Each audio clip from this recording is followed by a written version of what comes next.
एक ठंडी कोहरे भरी रात में परिणीता नाम की एक लड़की सुनसान ग्रामीण इलाकों में से गाड़ी चलाते हुए जा रही थी। उसकी कार की हेडलाइट से ज़्यादा कुछ दिखाई नहीं दे रहा था और वो घुमावदार सड़क अंतहीन लग रही थी।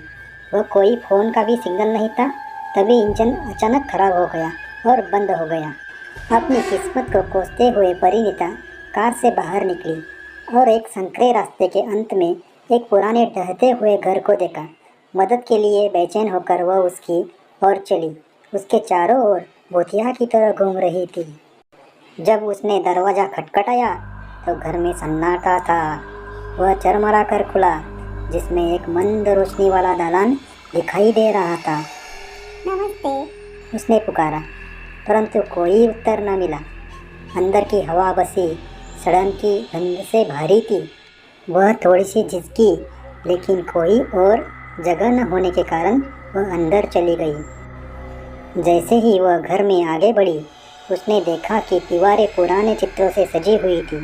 प्रत्येक चेहरा खोखली खाली आंखों से उसका पीछा करता हुआ प्रतीत हो रहा था।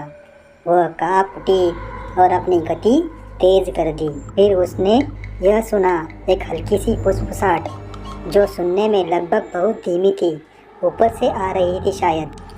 जैसे जैसे वह चरमराती सीढ़ियाँ चढ़ती गई, जिज्ञासा भय के साथ मिश्रित होती गई।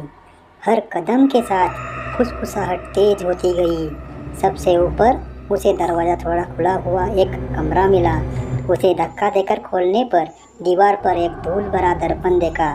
फुसफुसाहट अचानक बंद हो गई। परिणीता दर्पण के पास पहुंची। उसका प्रतिबिंब गंदे कांच में विकृत हो गया।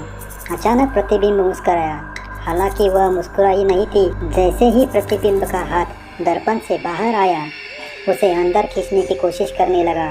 उसका दिल जोरों से धड़कने लगा। घबराकर वह भागने के लिए मुड़ी, लेकिन दरवाज़ा अपने आप ही बंद हो गया। सब कुछ काला हो जाने से पहले परिणीता ने जो आखिरी बात सुनी, वह प्रतिबिंब की आवाज़ थी, बल्कि वह प्रतिबिंब एक चुड़ैल थी। चुड़ैल ने परिणीता पर हमला किया और परिणीता खत्म हो गई।